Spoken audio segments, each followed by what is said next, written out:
Roger, Martyn from Lux Resin here. We've reached episode 10 now of Make a Resin Guitar, and today we're going to demould it and see what we've got left to work with after our disasters earlier on in the project. So let's go. So as you can see, I've removed all the tissues and the leftover resin that was around the sides of the mould yesterday. I took a chisel and a mallet to it and carved its way out, and then surprisingly the body itself popped out from the mould and came away cleanly underneath, as you can see. And part of the reasons why it's done that is when I look on the back, all the way across the back, despite the fact that I put bricks on this to keep it weighed down, I've got a very thin layer of resin all the way over the back, covering the areas that I put protection tape down. So now I've got a couple of challenges. Firstly, I need to remove all the remnants of the glue and sealant and leaked pieces of resin from around the sides here. I need to free the body from inside of this mould here, and then I need to figure out a way of removing this stuff that's caked all over the bottom of the piece.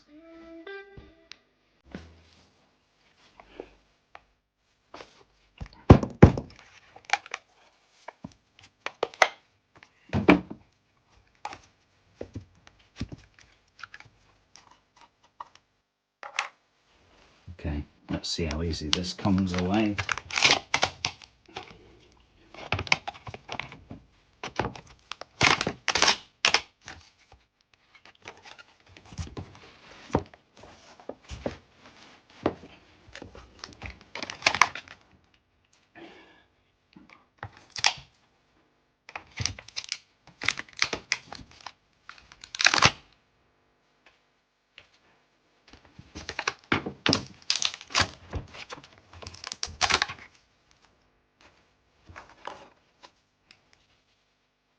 This is long and tedious work, but making some inroads into the resin on the base of the body.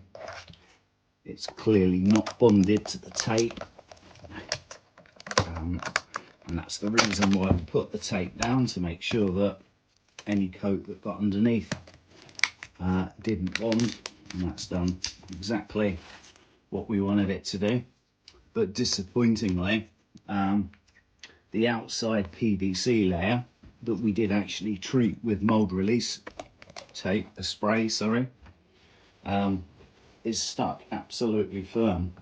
I mean, I have managed to strip away some of it, as you can see in here, but this is going to be a long progress.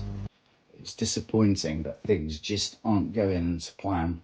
I've managed to get the back piece off, and unfortunately we've got a layer of resin all the way over here.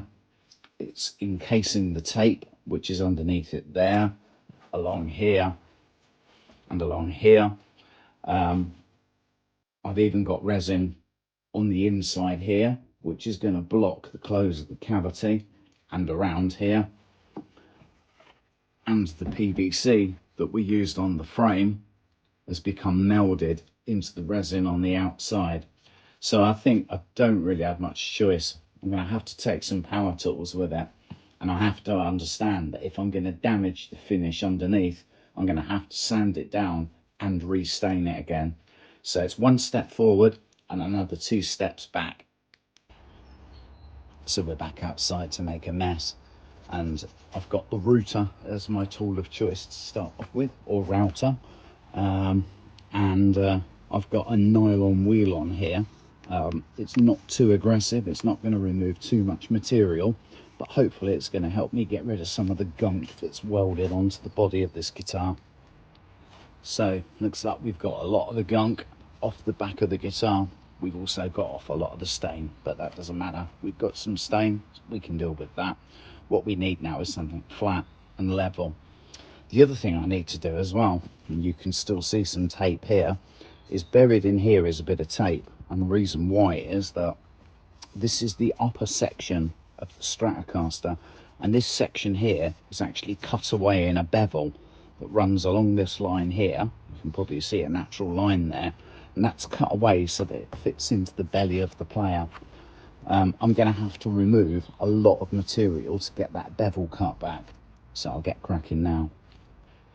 So I changed the disc on the router, and we used an 80 grit and took away the belly cut here. That's a rough cut, and that'll be ready for sanding now. I've also got to do the cut on the front side to get back to wood where it got covered by the resin, and now I've got to strip away the PVC from the sides. Boy, did we make a mess, but we've got our back cleared up. I'm happy with that. Needs a bit of a sand to knock back some of the high and low points, but generally it's gone the right way. We've got all of our sides done. We've restored in the belly cut, and we've also restored in the low spot on the front of the face as well. So now the next stage is on to sanding, and then after sanding we need to start thinking about how we're going to finish the piece.